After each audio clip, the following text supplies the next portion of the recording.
그 다음에 이제 진짜 주요 업무, 요람에 보면요, 집사의 업무가, 요람도 자꾸 달라져요. 보면 요람도 그 업무가 옛날에 뭐 또 교회 요람에 있는 것하고 또 직원 요람에 있는 것하고 이번에 새로 나온 집사 요람에 있는 것하고 많이 달라지지만은 이렇습니다. 남집사는 예배와 집회 때 보조함, 또 교인 가정을 방문함, 침례식 준비, 성만찬 예식 조력, 병자를 돌보고 가난한 자들과 불우한 자들을 도와줌, 이렇게 요람에 있는 겁니다. 여집사도 방문객과 신자들을 환영하고 방문하는 일, 침례식 조력, 성만찬 예식을 위한 준비, 병자와 가난한 자들을 돌봄, 여기에 이제 요람에 있는 내용입니다. 뭐 별로 중요하지 않고요. 실제로 우리 집사님들이 교회에서 지금 요즘 무슨 업무를 하고 계십니까? 한번 말씀해 보실까요? 여집사들은 뭐 제일 먼저 식사당번, 그 다음에 헌금 수합, 안내. 뭐 안내는 뭐 안실학교 분야, 뭐 집사 분야에 따지지 말고 어쨌든 그 일 어느 부서에서 하든지 다 집사님들이 하시는 겁니다. 뭐 주차 안내. 그 다음에 저녁 예배 때 가끔 성도가 적은 교회는 등단해서 대표기도 하시기도 하고 또 사회 보시기도 합니다. 또 옛날에는 우리 여집사님들은 방문 조력을 많이 하셨는데 요즘 뭐 방문되는 교회 있습니까? 네, 잘 없죠. 방문도 지금 잘 안 되고. 청소당번 이렇게 또 해서 금요일 날 되면 우리 집사님들 오셔 청소하기도 했는데 이것도 뭐 하는 교회가 이제는 많이 없습니다. 이제 우리 집사님들 업무 중에 특별히 여집사님들은 그 식사당번이 아주 큰 업무입니다. 교회마다 이 식사당번, 이 안식일 식사 문제 때문에 직원의 이 안건이 나오면 참 결론이 안 납니다. 어쨌든 이건 숙제로 여러분들이 많이 연구하고 또 이걸 어떻게 해야 할 것인지를 좀 잘 하셔야 될 겁니다. 여집사님들보다가 또 남집사님들은 조금 또 적어요. 뭐 식사당번을 할 수도 없고 뭐 잘 안 하시고 설거지 당번 하시는 교회는 더 있습니다. 그 다음에 뭐 방문이 있을 때도 또 청소 당번이 있을 때도 남집사는 당번이 잘 없어요. 거의 여집사님들이 주로 다 하셨습니다. 자, 많은 집사님들의 업무는 거의가 다 배정되어 있습니다. 그걸 배정표라 그러는데 1년 사업계획서에 다 나와 있습니다. 첫째는 설교 배정표.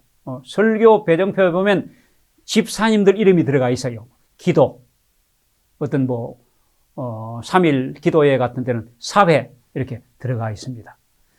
그 다음에 식사당번 배정표, 또 헌금 수합 배정표, 몇 월 달, 이거 시무 배정표라 그러죠. 그 다음에 예식 배정표, 일기에 성만찬 예식, 잔, 떡 나누는 거, 이런 거 다 나와 있습니다. 그 다음에 안내 배정표, 그래서 배정표에 의해 가지고, 업무를 하십니다. 그래서 이 배정표가 1년 사업 계획서에 꼭 들어가도록 해 주시기 바랍니다. 그 다음에 이렇게 배정된 배정표를 확인합니다. 언제 합니까? 매월 직원회에서 합니다. 그럼 매월 직원회에서 이번 3월 달 배정표를 결의하지 않습니까? 기도는 누가 언제 들어있고 또 이번에 뭐 성만찬 예식을 하면 이번에 당번은 누구누구고, 또 이번에 헌금 수합은 누구고, 이렇게 다 들어 있습니다. 일 결의하는데, 이때 직원회가 되기 전에 혹시 사정이 있어서 그 배정표대로 할 형편이 못 되는 분은 수석 집사에게 이야기를 해서 바꾸셔야 합니다. 이걸 안 하니까 그냥 뭐 가만히 계시다가 그냥 안 나와버리고, 뭐 아침에 전화해가 오늘 내가 뭐 교회 못 간다, 오늘 그 당번 못 한다, 뭐 심지어는 그분이 헌금 수합 당번인데 안 오시는 겁니다. 수석 집사도 모르고 본인도 모르는 거 잊어버리고. 자, 이렇게 되면 교회 운영에 큰 문제가 생깁니다. 종이 이러면 안 됩니다. 종은 긴장해야 합니다. 바짝 정신 차리고 자기가 언제 배정되어 있는지 형편이 안 되면 그걸 바꾸고, 또 배정된 대로 순종해야 합니다. 자, 종들이요, 성경에 보면 두 종류 나옵니다. 종이라고 다 종이 아니고 착하고 충성된 종도 있고, 그 다음에 악하고 게으른 종도 있습니다.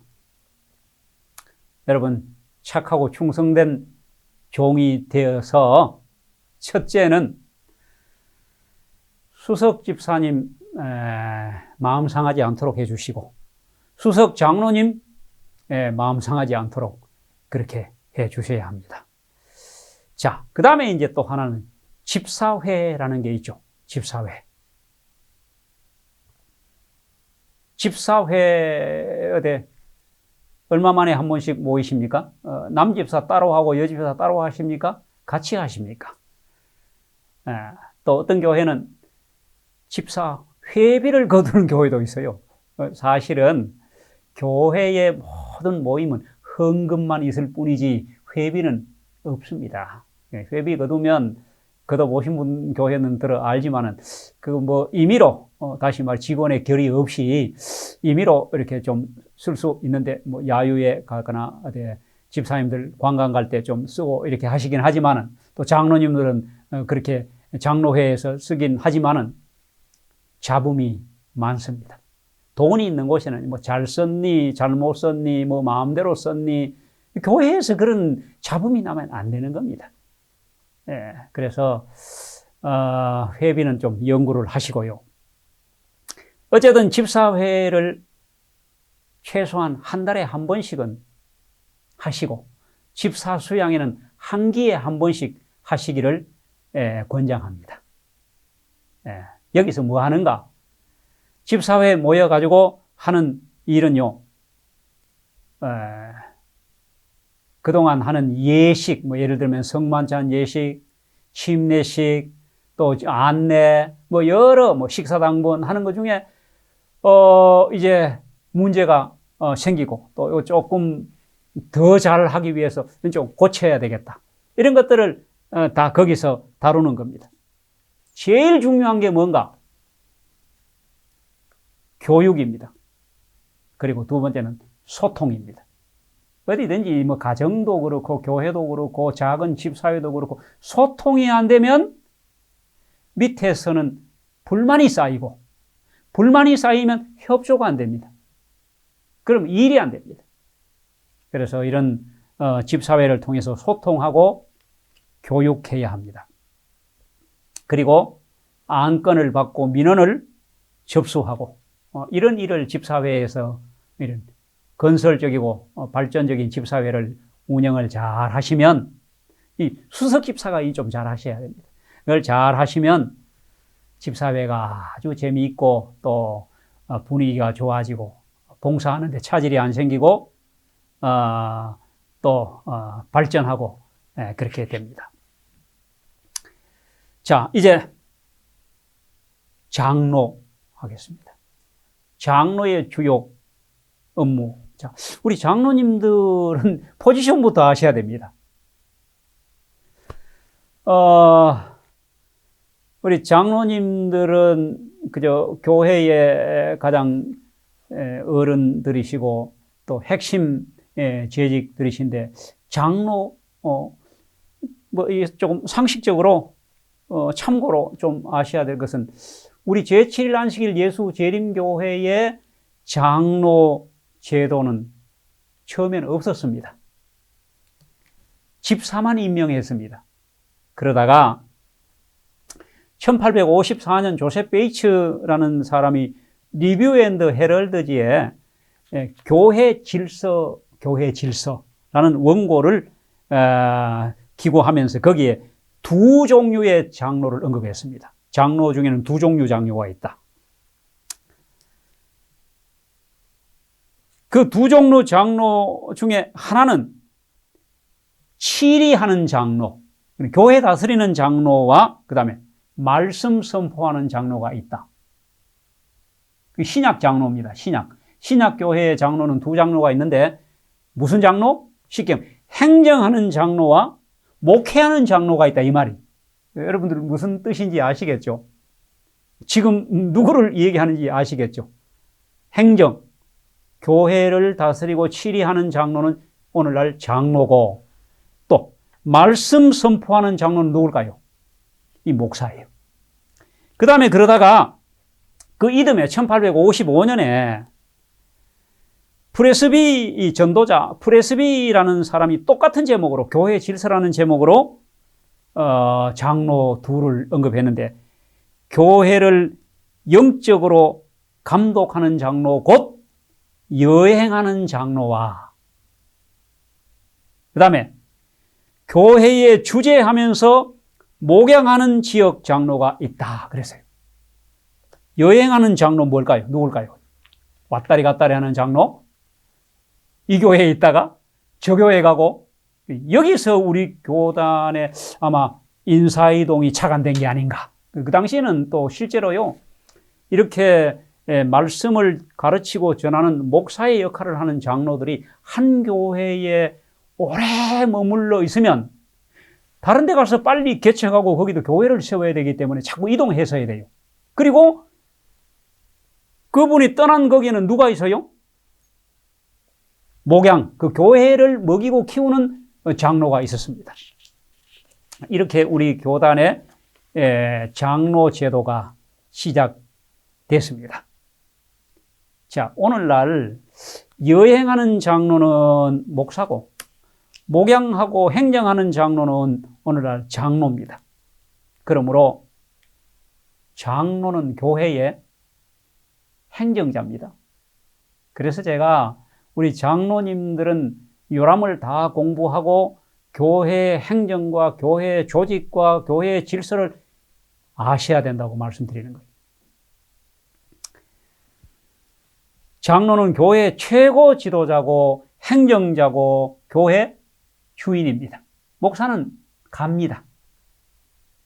그래서 늘 저는 교회의 장로님이 그 교회의 중장기 계획을 장로회가 세우고 목사는 어떤 목사님이 오시든지 그 교회가 세워놓은 부분의 목회 파트만 담당해 주시도록 이렇게 해야 교회 목사님 바뀔 때마다 바뀐다 이런 얘기 그런 얘기는 장로님들이 책임이 큽니다. 그렇게 그래서 장로들이 교회를 바로잡고 바로 세우고 질서와 권위 그리고 교회를 연합시키는데 주체가 돼야 합니다.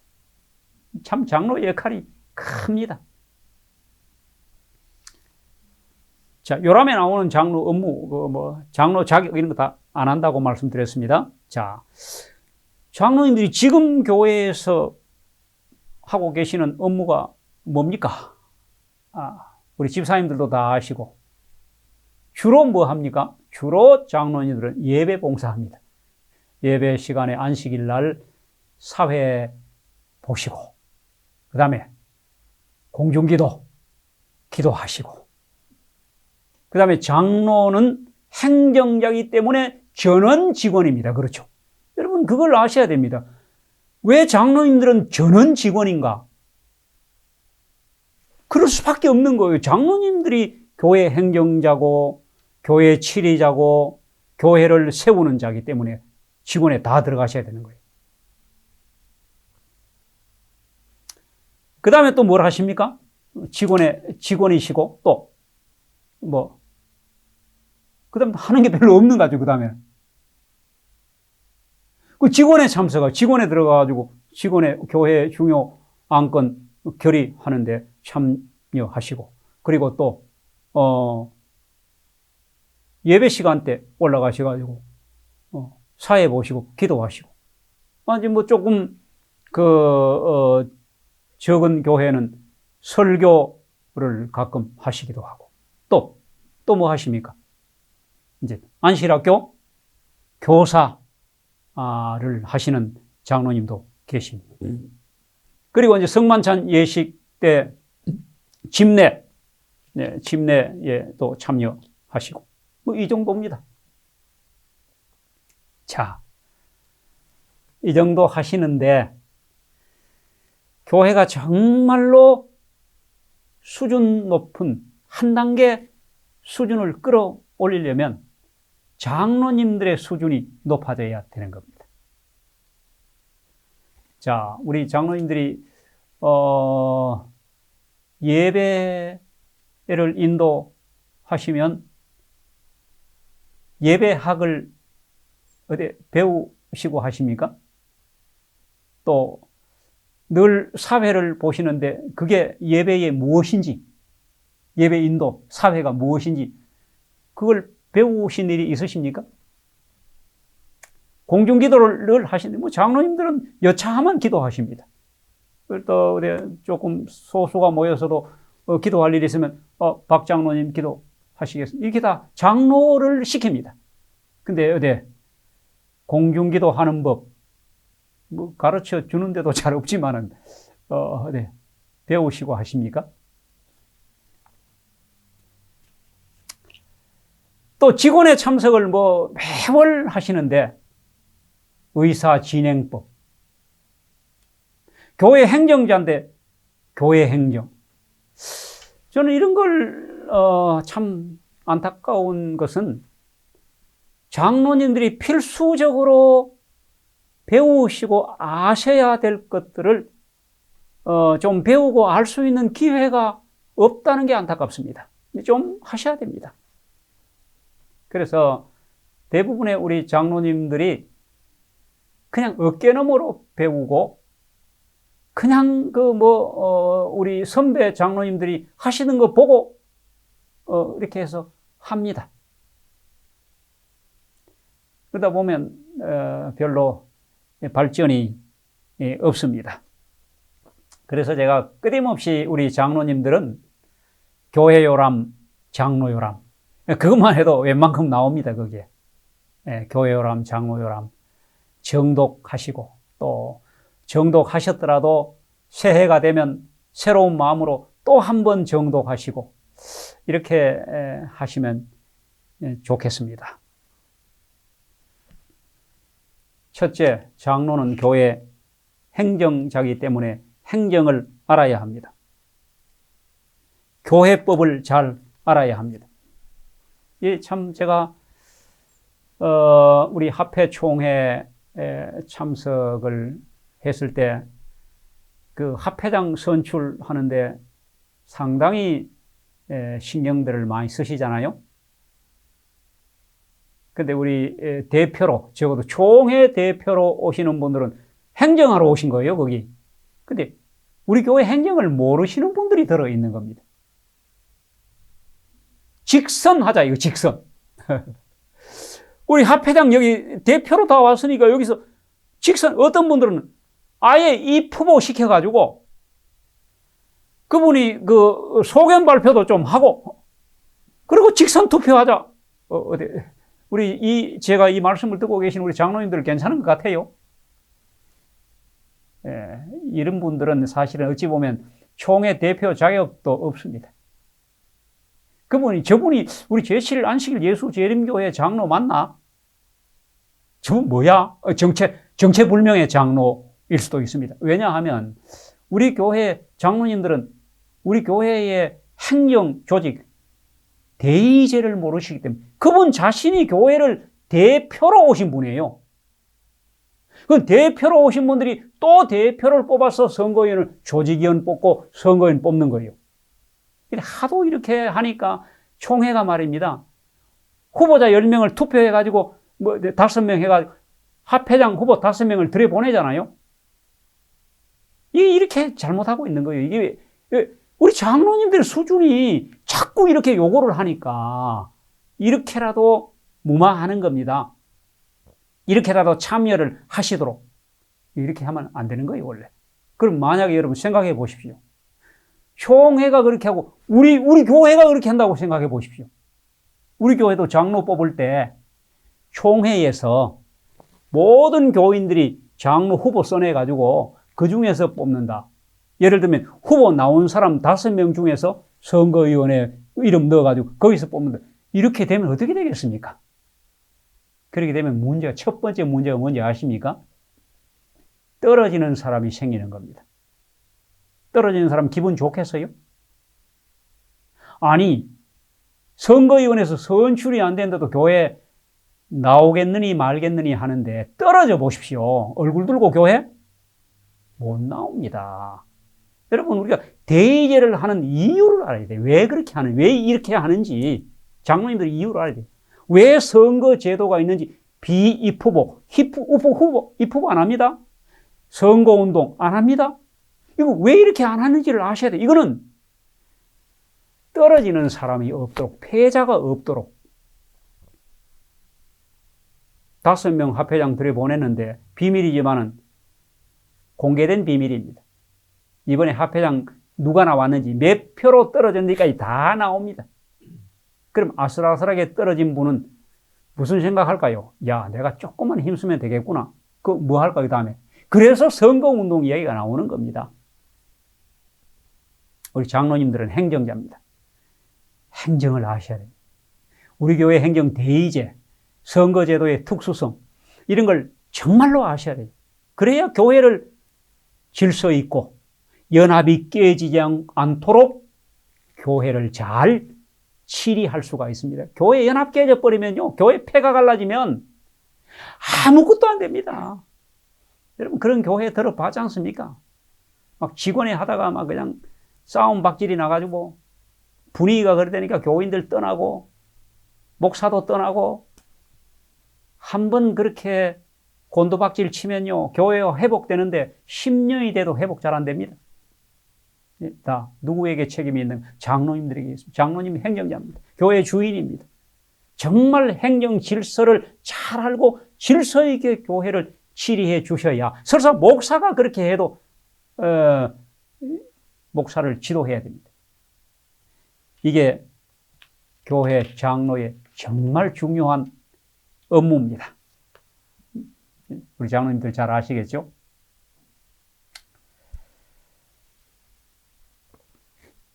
둘째는 예배 봉사자입니다. 우리 장로님들은 아까 제가 우리 집사 장로들은 무조건 예배에 참석 잘해야 되고 옷 잘 입고 와야 되고 그 다음에 찬미 크게 불러야 되고 아멘 크게 해야 되고 또 사람마다 붙잡고 문안하고 안부 묻고 이렇게 해야 된다고 말씀드렸습니다. 자, 이게 뭔가 하면 예배를 살리는 겁니다. 예배 책임자는 장로입니다. 목사는 뭐냐? 설교만 하는 사람이, 설교 파트만, 말씀 전무하는 사람이. 모든 예배, 그래서 사회도 장로가 맡고, 기도도 장로가 맡고, 헌금수합도 집사님들이 하되, 집사 장로님들이 무조건 예배를 살려야 합니다. 지난 안식일 여러분 예배 들으셨죠? 감동적이었습니까? 은혜가 충만했습니까? 나 이제 교회 그만 다녀야 되겠다 했던 사람이 그 안식일 교회에 나와서 너무도 감동적인 예배를 드리고 어때? 신앙이 회복됐습니까? 회개가 넘쳤습니까? 구원의 확신을 가지고 교회 문을 나섰습니까? 여러분, 우리가 무슨 11조, 수침자, 교회 전도가 안 되느니, 온갖 걸 다 그 이유가 많고, 정말 문제가 교회에 많지만은 정말로 문제가 뭔지 아십니까? 예배가 죽었다는 겁니다. 우리 장로님들이 예배를 살려야 합니다. 금년 2021년도에 기도하고 아까 말씀드린 집사 장로님들이 그거 쉬운 것부터 먼저 하면서 어떻게 하든지 예배를 살려야 성도가 삽니다. 성도가 살아야 전도도 하고 11조도 냅니다. 11조 내라고 설교 매안식일 한다고 11조가 올라갑니까? 전도하라고 매안식일 전도 설교한다고 성도들이 나가서 전도합니까? 아니요. 성도들의 마음속에 구원의 확신과 하늘의 소망이 넘치고 예배를 드리고 난 뒤에 막 정말 죽었던 생명이 살아나고 이런 예배를 살리는 책임이 누구에게 있는가? 목사에게, 목사 설교 잘해야 됩니다. 맞습니다. 영감적이고 은혜스러운 설교를 해야 되는 거 맞지만 설교만을 통해서 그런 일이 이루어지는 건 아닙니다.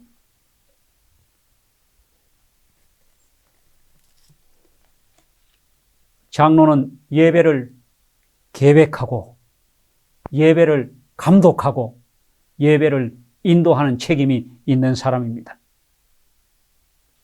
자,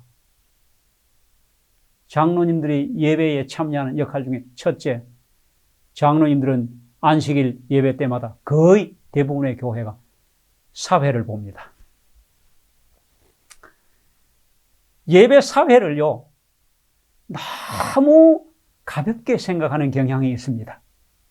세 장로님이 모여서 한 분은 설교하고 한 분은 기도하고 한 분은 사회해야 된다면 뭐가 제일 먼저 팔릴까요? 아, 나 사회할래. 그럽니다.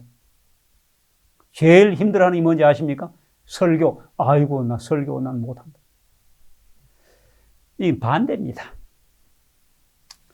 여러분, 사회는 예배 순서의 가장 중요한 순서자입니다. 왜 그런지 아십니까? 사회가 예배를 시작하고 사회가 예배를 마칩니다.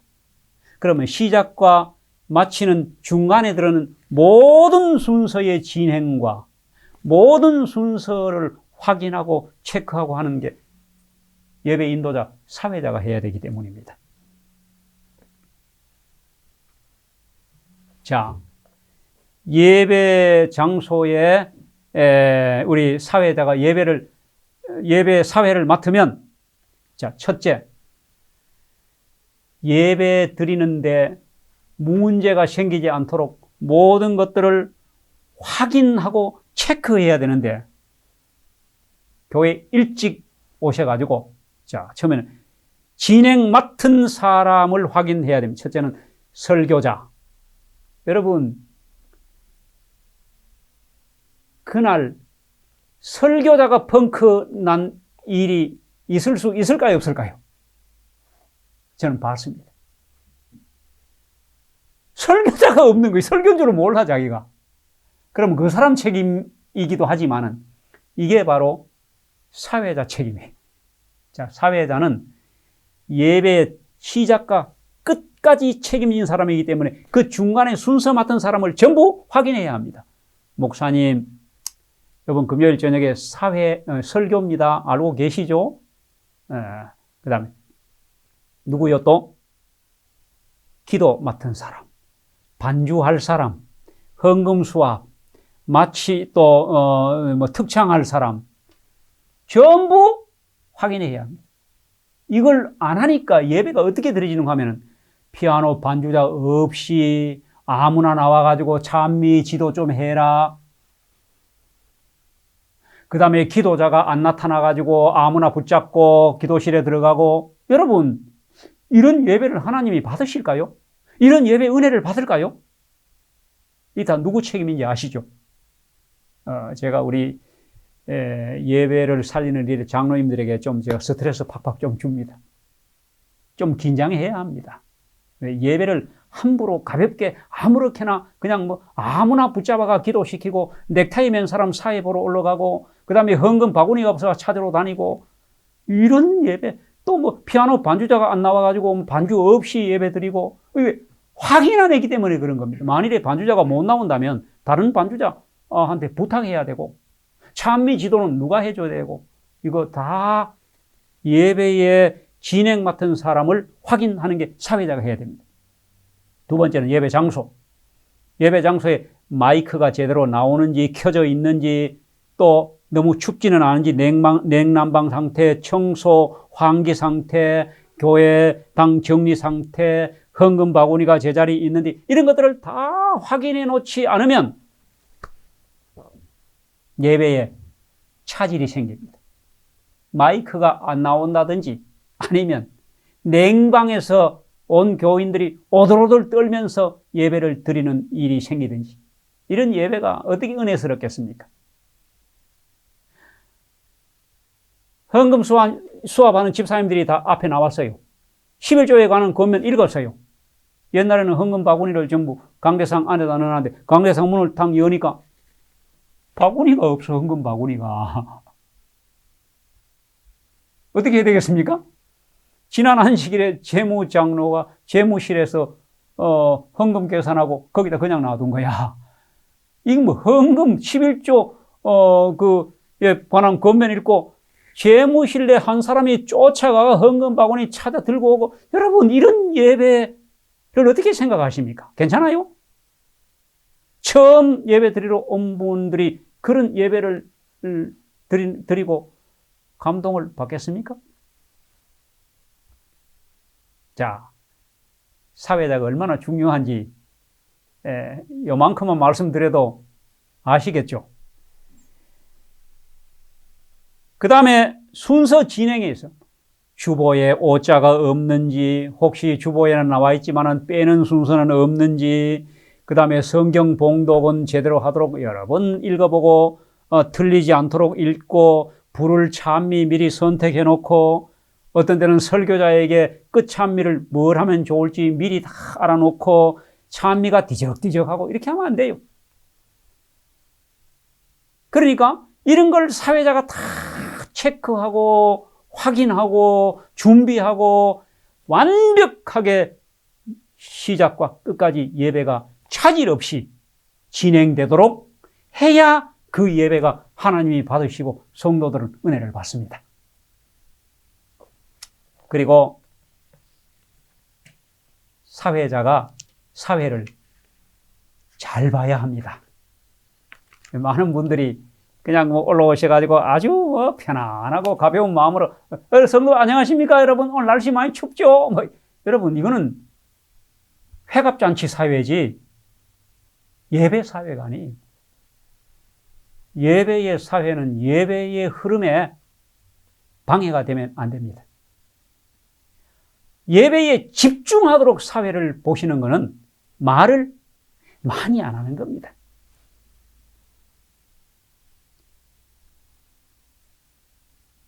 사회자가 없으면 진행이 안 되고, 사회자가 있어도 없는 듯이 사회를 보는 사회를 제일 잘 보는 사회라 그럽니다. 그러니까 사회 안 봐도 진행되는 것은 구태여 나와서 말씀하실 필요가 없어요. 그건 괜히 순서를 끊는 거예요. 그리고 또 꼭 나오셔가지고 인사 말씀 또 아니면은 안 해도 될 말, 자기 사적인 얘기, 여러분 안녕하십니까 이런 것들 이런 그거 안 해도 다 진행되잖아요. 자, 사회를 정말 있는 듯 없는 듯 이렇게 은혜스럽게 진행을 해 주셔야 합니다. 왜? 모든 회중이 하나님께 예배에 집중할 수 있도록 그 마음과 생각을 흐트러뜨리지 말아야 합니다. 또 어떤 때는 또 다 설교 끝나고 난 뒤에 또 한번 설교 요약하신다고 또 이렇게 하시는 이런 건 옳지 않습니다. 사족을 달면 안 됩니다. 어떤 분들은 또 특창 끝나고 난 뒤에 아멘 또 계속 또 유도하고, 어떤 경우는 또 박수 유도도 하고 이렇게 하면요, 예배를 계속 공연, 예배가 아니고 공연화 시키는 겁니다.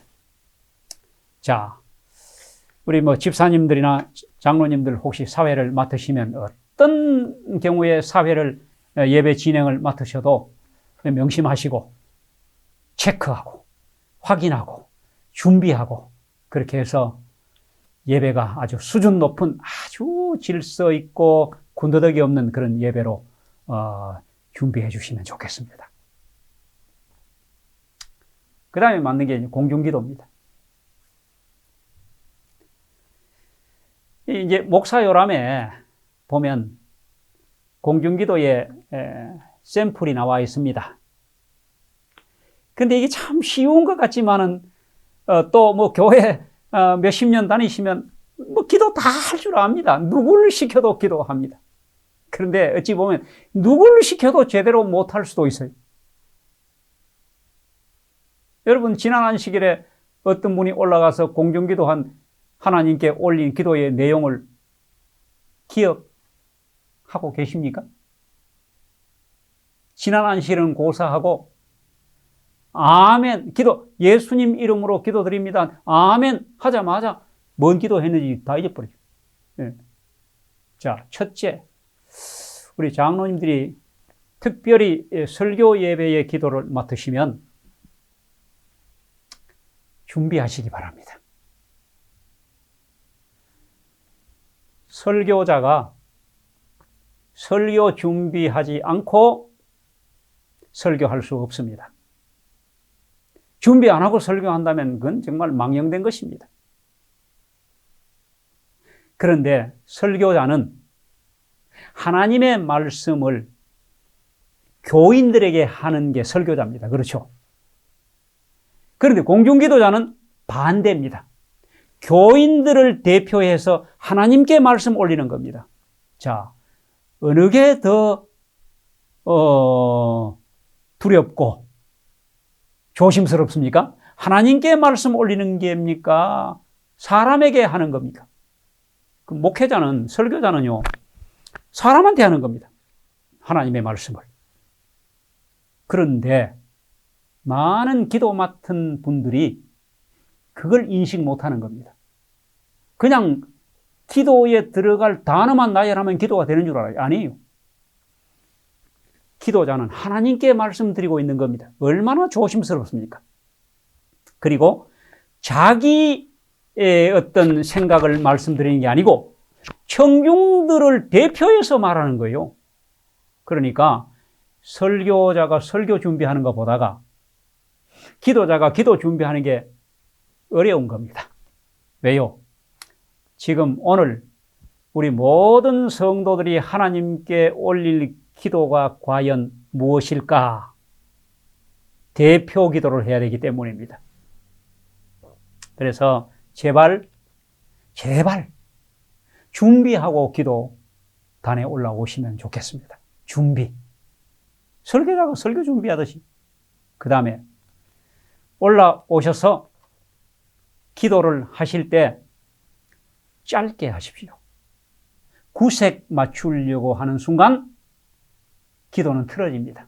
많은 분들이 구색을 맞추려고 자꾸 생각해요. 이래야 기도를 잘하는 거라고 생각하는 겁니다. 그래서 짧게 하라. 예내신에 여러분 짧게 하라. 그 다음에는 단순하게 하라. 또 말은 이건 여집사님들 경우에도 많이 해당됩니다. 말을 분명하게 하고 똑똑하게 해야 됩니다. 예내신에 보면은 말이 분명하지 않아서 사람들이 잘 기도의 내용을 못 알아듣는 것을 사단 마귀는 좋아한다 그랬어요. 저 뒤에 앉아 있는 사람까지 다 알아들을 수 있도록 마이크를 잘 사용해서 분명하고 똑똑하게 큰 소리로 기도하라. 쉬운 말로 하라. 제일 중요한 거는 경우에 합당한 기도를 하라. 여러분 기도 맡으면 경우에 합당한 기도, 설교 예배 시간대 하는 기도, 저녁 예배 설교할 때 그 첫 기도 하는 기도, 방문 가서 하는 기도, 또 장례식 그 하관 예배나 발인 예배, 입관 예배 때 하는 기도. 예. 딱 여러분 이제 얘가 이 강의를 들으시고 이제 잘 한번 들어보십시오. 저분이 기도를 준비하고 하는지, 경우에 합당한 기도를 하는지, 그렇지 못한지 이제 조금은 들립니다. 뭐 장례식에 기도 준비 안 하고 하면요, 감사합니다로 시작해서 감사합니다로 끝납니다. 왜? 습관이 입에 붙었기 때문에 그래요. 우리가 예배를 시작할 때에 하는 기도는 설교자를 통하여 하나님의 말씀이 유가족들에게 위로와 소망이 되게 해달라고 기도하는 거잖아요. 근데 그렇게 준비를 안 하면 말끝마다 감사합니다, 감사합니다. 이게 참 뭐 잘못됐다고 할 수는 없지만은, 그러나 거기는 예수 안 믿는 상주도 있을 수 있습니다. 그 사람이 아버지가 죽었는데, 아버지가 돌아가셨는데 계속 감사하다 그러면 기분 그렇게 썩 좋지 않습니다. 경우에 맞지 않는 기도를 하기 때문입니다.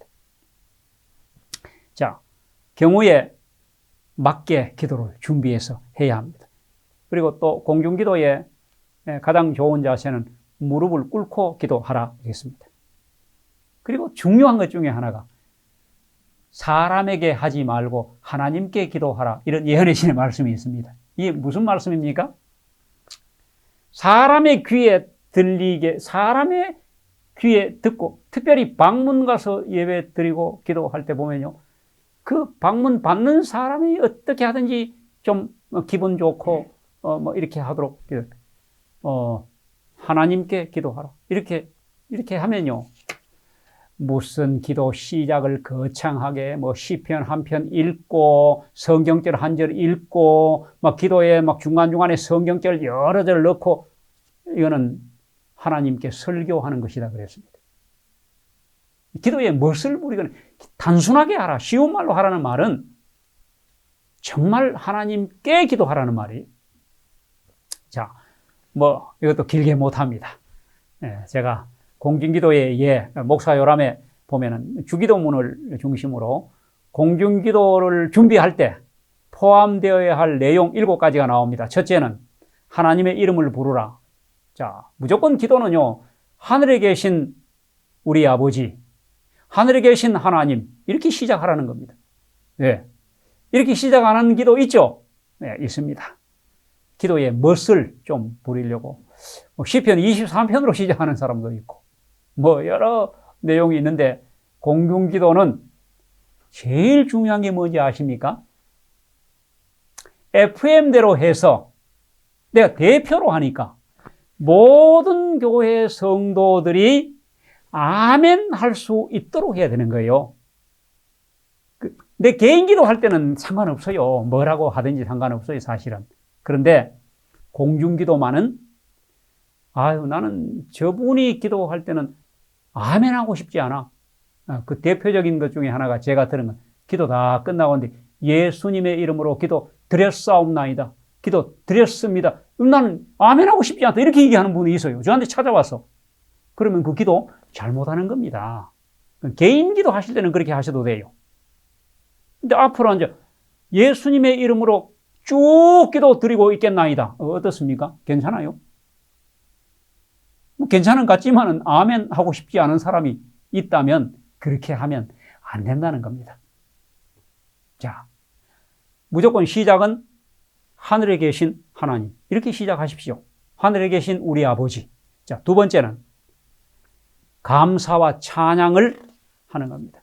이렇게 해서 감사하고, 또 뭐 우리 다 성도들이 안식일 날 이렇게 이제 그 비대면 예배로 드리다가 대면 예배로 드리게 해 주셔가지고 이제 교회 오늘 다 나오게 해 주셔서 감사합니다.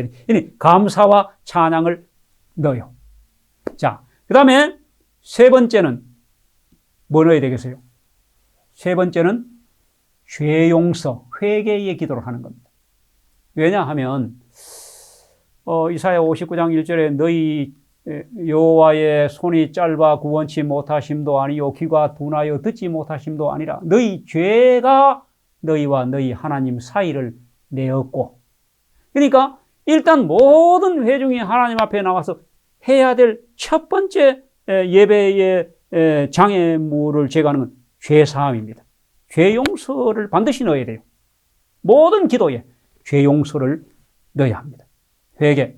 그 다음에 이제 네 번째는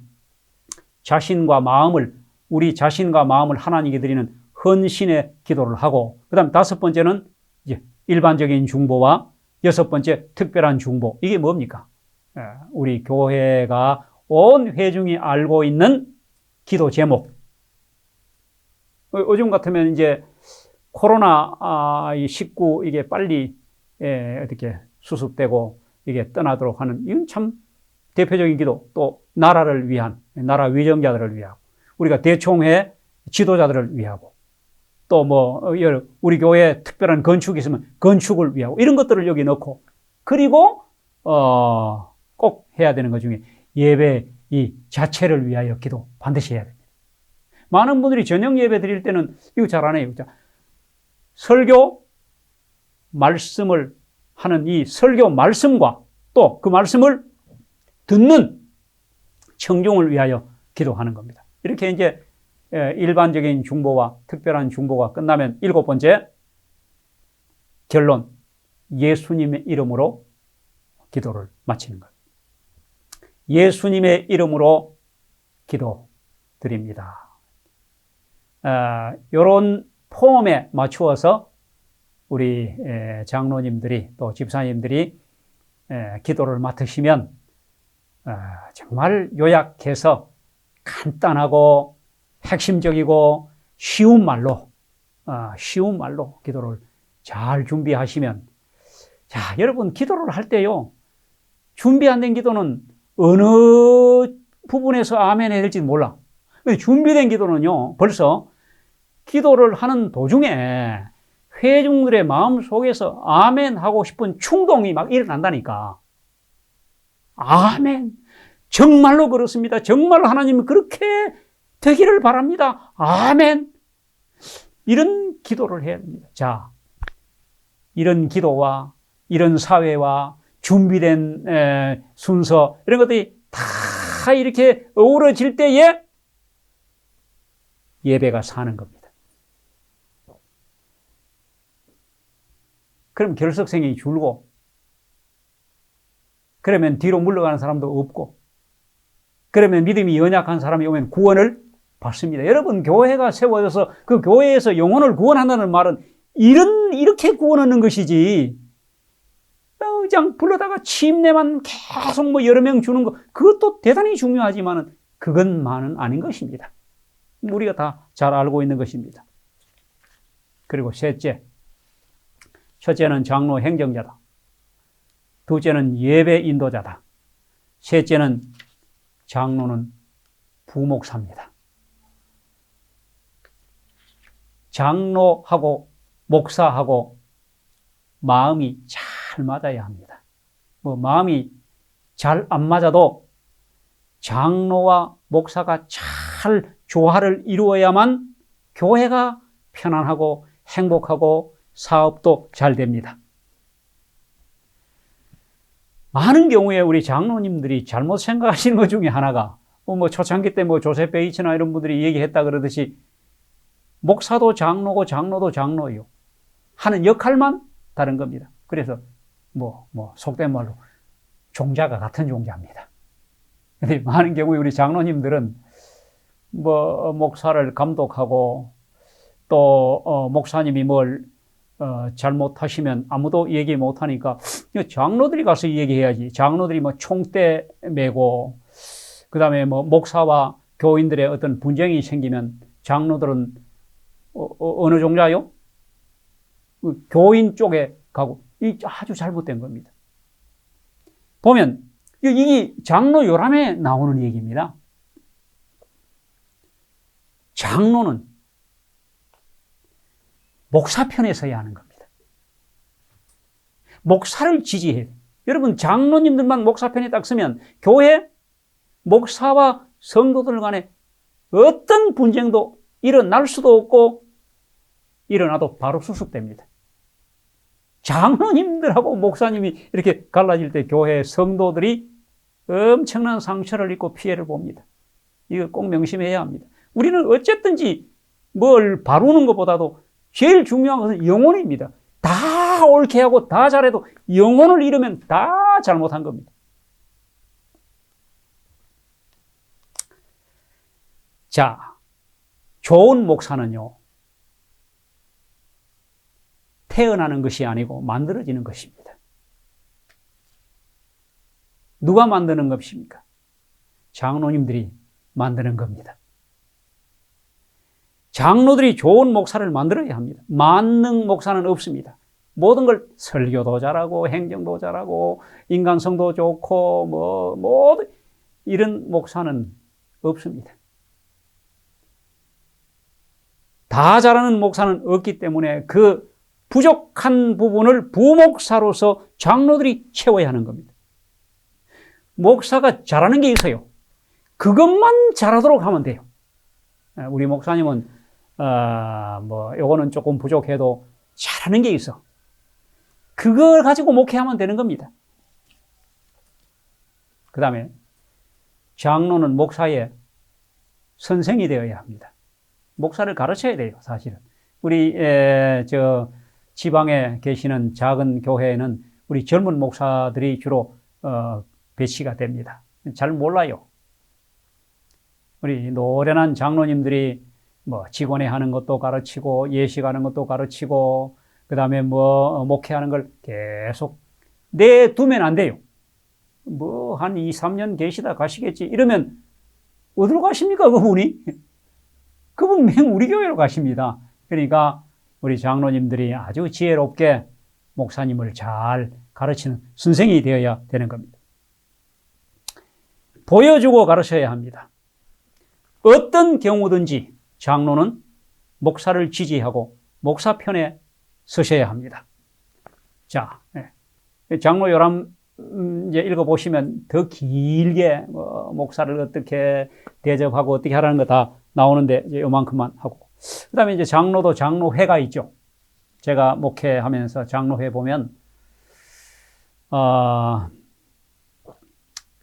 이제 매월 돌아가면서 그죠, 식사 당번 정해가 장로 가족들 혹은 장로님들만 모여서 식사 주로 하십니다. 그것도 한 몇 월 달까지 하다가 흐지부지 끝날 때도 있고 그렇습니다. 장로회 꼭 하시기 바랍니다. 한 달에 한 번씩 하실 때 반드시 목사님 참석시키셔야 됩니다.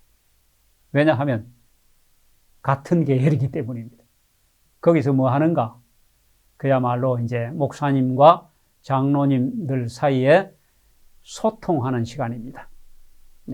자리 멍석 깔아놓고 그 다음에 여러 가지를 소통해야 합니다. 그리고 이 장로회에 모였을 때에 이 장로님들도 마찬가지지 않습니까? 배정 다 해놨어요. 시무 배정, 그 다음에 설교 배정, 또 예배 배정표, 예식 배정, 다 배정에 따라서 진행을 합니다. 장로회에서 해야 될 것 중에 이제 보직 배정, 그 다음에 교육. 이때 이제 장로회에서도 역시 식사만 하시지 말고, 회의만 하시지 말고, 교육을 좀 장로 강습회를 좀 자주 하십시오. 최소한 한 기에 한 번씩은 계획을 하셔야 합니다. 또, 의사소통의 시간. 장로님들 간에도 뜻이 안 맞고 마음이 안 맞는 수도 있는데 여기서 이제 다 좀 소통을 하시고, 그리고 친교 아주 중요하죠. 장로님들끼리만 참 정말 우애 있고 형제 같고 분위기 좋으면 그게 바로 교회 분위기입니다. 교회 밑에 아무리 분위기 좋아도 몇 분 안 되는 장로님들 벌써 마음이 안 맞으면 다 마음이 안 맞는 겁니다. 교회 분위기가 오면 다 그렇게 됩니다. 그러니까 친교, 친교, 그리고 여러 가지 점검, 확인 이런 게 해야 합니다. 또 하나는 우리 장로님들이 특별히 아까 직원회나 들어가시고 또 예배 시간에 사회에 맡고 기도하고 너무 편한 것처럼 생각합니다. 교인들이 실제로 장로님들은 별로 어려운 일 하는 거 없는 것처럼 생각하세요. 그리고 직원회 들어오셔가지고는 안실학교, 뭐 성교회 여러 부서 뭐 이렇게 그저 관여나 하시고 이렇게 생각합니다. 그래서 보직 없는 장로님이 한 분도 없어야 합니다. 이 장로회에서 수석 장로가 그 장로님들의 달란트에 따라서 보직을 다 맡아야 합니다. 그 보직 중에 첫 번째 보직이 수석이라는 거예요. 수석 장로. 주로 장로님들이 교회 서기, 장로님들이 교회 제모하는 데도 있고, 장로님들이 안실학교 교장하는 데도 있고, 또 청년부, 어린이부 고문도 하시고, 그래도 큰 교회 장로님들 많은 데는 그래도 장로님들이 남아 돌아요. 보직이 아무것도 없는 장로님이 있을 수 있다 이 말이에요. 자, 맡을 보직 많습니다. 첫째는 여러 부서의 고문, 그리고 구도자 부장, 이른양 회복 부장, 예배 갱신 위원장, 애경사 담당 부장, 교회 건물 관리 부장, 교회 행사 담당 부장. 교회에서 정말 어떤 한 분이 책임지고 그걸 잘 계획하고 이렇게 해줄 지도자가 필요합니다. 그러니까 이 장로회에서 이런 것들을 다 맡아서 직원에 도로셔가지고 장로님들도 보고만 받고 사업 직원회라는 게 전부 뭐 사업 검토하고 그다음에 뭐 또 피드백 받고 뭐 그다음에 평가하고 이렇게 하는 게 직원회 아닙니까? 거기 들어오시가 장로님들은 뭐 아무것도 안 하고 직원회 내내 앉았다 나가시면 민망하잖아요. 장로님들이 보직을 맡는다는 것은 예를 들면 이런 양 회복 부장을 맡으신 분이 이런 양 다 찾고 이런 양에게 다 연락되는 되는지 안 되는지 어디 사는지 확인했더니 몇 명이고 지금 또 거기에 주보 보내고 설교 보내고 또 아니면 접촉되고 이런 사람이 몇 명이고 이런 걸 또 회복대가 나오는 이런 양이 드디어 한 가정 생겼고 이런 것들을 직원회 때마다 보고한다고 생각해 보세요. 예. 정체불명의 장로님이 아니고 정말 장로 같은 장로다운 장로다 이렇게 존경하지 않겠습니까? 그러니까 이게 뭐 성과가 있고 없고를 떠나서 장로님도 뭔가 크게 교회를 위하여 업무를 하고 계신다는 것을 보여주는 겁니다. 이게 장로회에서 하는 겁니다. 자, 그 다음에 이제 부목사로서 이 장로회가 장로님들이 협력 목회에 감당해야 할 것들이 있습니다. 네 가지가 나오는데 이 장로혈함에 있는 겁니다. 첫째, 시간을 내라는 겁니다. 장로님들이 시간이 없으시죠? 안식일이라도 시간을 내셔야 합니다. 안식일날 예배 끝나자마자 어디 다른 날 시간 못 내시면 안식일날이라도 시간을 내셔야 합니다. 시간을 내라. 그래서 제가 늘 장로님은 적어도 교회에 두 가지 내야 돼요. 하나는 얼굴 내고 하나는 이름 내는 겁니다. 얼굴 낸다는 게 시간 낸다는 거예요. 교회 대청소든지 교회 김장이든지 교회 전도회든지 교회 예배든지 뭐든지 장로님의 얼굴이 거기 있어야 합니다. 여기 요람에 나와 있는 거예요. 이름 내라는 말은 무슨 헌금이든지 감사 헌금이든지 모든 이름이 나와야 될 때 장로님들 이름이 반드시 나와야 돼요. 특별 헌금하는데 장로님의 이름이 없다 이러면 참 문제가 교회에 여러 가지로 생깁니다. 이게 협력하는데 장로님들이 반드시 협력해야 될 것. 두 번째는 목사의 능력을 극대화시키라. 자, 이 말이 뭔가 하면 사실 목사도 사람이잖아요. 자, 정말 내가 이 교회에 뼈를 묻을 각오로 정말 잘해야 되겠다. 열심히 해야 되겠다. 이런 마음이 들도록 해야 되는 겁니다. 그래서 어떤 때는요, 목사님 집 방문 좀 자주 해 주십시오. 목사도 성도입니다. 대신방 때도 빠져요. 아무도 전화, 방문하는 사람 없습니다. 그래서 제가 어떤 교회 이런 얘기했더니 그 교회는 정해놓고 아예 장로님 일동이 담임 목사 집에 방문 와서 예배 드리고 오실 때 뭐 좀 이렇게 들고 오셔. 야, 그 참 뭐 목회자의 날도 물론 해야 되지만은 이렇게 좀 정해놓고 목사의 가정을 방문 좀 해주시기 바랍니다. 목사도 참 인간이기 때문에 정말 힘들고 아주 이 번아웃 될 그런 지경에 이를 수도 있습니다. 목회를 이거 계속 해야 되나 말아야 되나 이럴 때도 있다는 겁니다. 이걸 누가 다 협력하고 돌봐야 되는 장로회에서 해야 되는 겁니다. 세 번째는 목사의 약점을 보완하라. 목사의 약점을 그 약점 때문에 자꾸 뭐 그렇게 장로님들이 뭐 이렇게 말씀을 하셔서 될 일이 아니고 그 약점을 보완해 줘야 돼요. 장로가 목사의 부족한 것을. 그래서 로마서 12장에 교회를 몸으로 비유했지 않습니까? 자, 그 다음에 네 번째는 목사의 가족을 돌보라.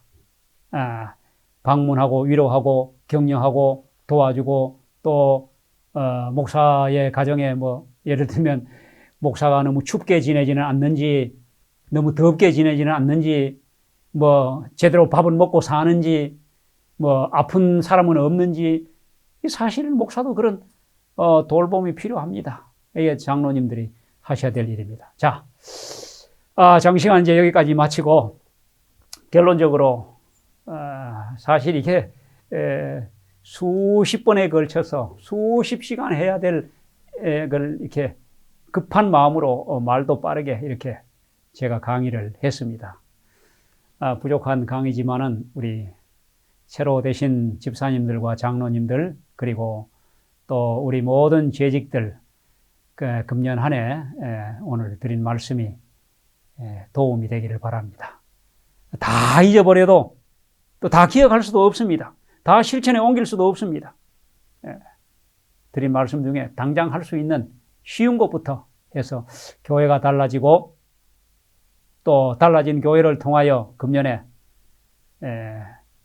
영혼들이 살아남고 구원 얻는 그런 교회가 되기를 간절히 바랍니다.